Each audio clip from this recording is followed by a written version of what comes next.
pretty bad news, although not completely bad news, but let us not bury the lead. Let's begin with it.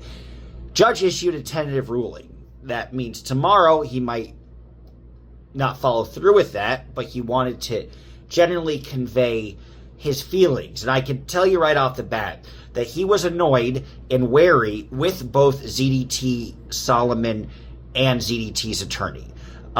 So is Solomon great on the stand? No.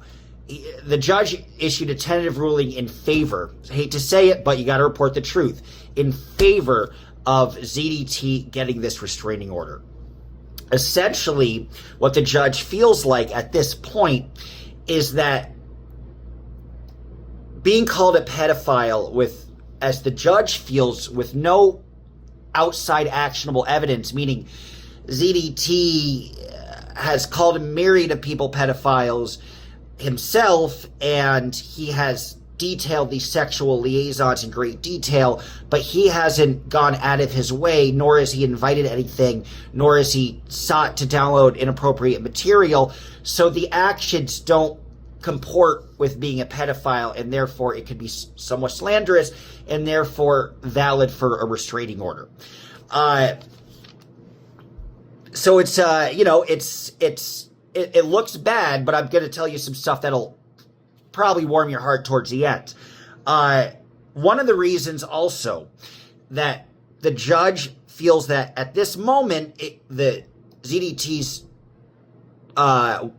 restraining order may very well be warranted is because he never directly messaged Solomon. Remember, again, maybe if you're a real pedophile, if you message somebody directly and say, here are my fantasies, but if you're on your stream talking about it, I think it's reprehensible and should warrant criminal sanctions in some regard, but the judge disagreed. The judge felt like because ZDT never directly walked towards, called, or messaged Solomon, that his comments don't really negate his efforts to get a restraining order. So that was the big news, that it appears tomorrow, it appears ever so likely that ZDT will be successful.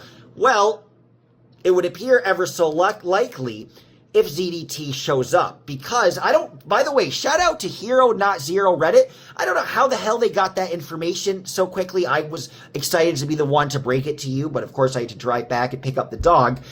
They already broke it to you, but the big thing is the judge has ordered ZDT to appear in person. There was deep conversational back and forth, and Tamer tried with all his might. He did a pretty decent job in this round. I'll give him credit in some regard.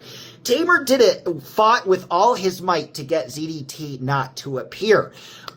There was a request put in by Mr. Weber, Solomon's attorney, to get him to appear. The judge ostensibly was expected to rule on that today, of which he did, and he ruled ZDT to appear. Now, the judge could follow through